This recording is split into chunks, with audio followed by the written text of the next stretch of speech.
Based on the definitions in the chapter for a Christian counselor, I self-identify with the role of a Christian counselor and see myself pursuing the credentialing for several reasons.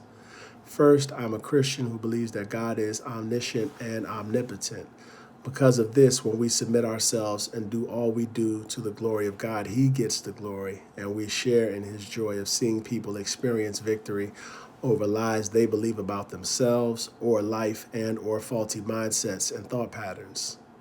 I believe when you have an understanding of how God sees us and His love for us, it serves as a wonderful foundation for mental health.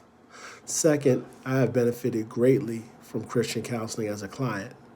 I know the difference it makes firsthand when you have your expectation in the God you love rather than science or man. Third, I also have a passion for God's Word and have studied the Bible in undergrad, which has given me a solid foundation of the Bible through instruction. Some issues that I know I need to pay attention to in my professional development when it comes to navigating professional counseling and the Christian faith commitments that I have, I will need to be purposeful about my own nonverbal responses to those who may differ in convictions and worldview, being conscious of the ethical considerations. The way my views align with the integration models are, according to my convictions, they're aligned with the Allies model of and Twistle's model of the disciplinary relationship. Specifically, the idea that psychology and Christian theology can exist and inform the other. I think that's such a powerful idea. Simmons said the two disciplines of psychology and theology can shed light on the truth. Challenges that I foresee in using an integration model are where certain aspects of psychology would be consistent with my beliefs and others would conflict with God's word, or when I may be led to come up with my own integration model, which may differ from the prescribed methods.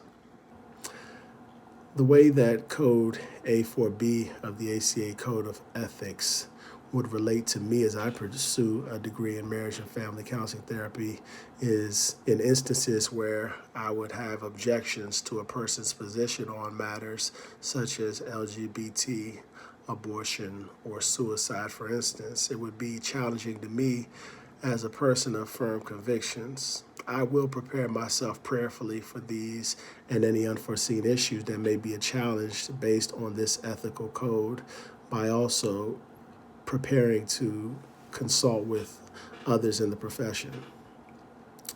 I could operate as a counselor from a Christian worldview without imposing my own values or attitudes or behaviors on my clients by focusing on the relationship and understanding where the person is spiritually and maybe how they got there.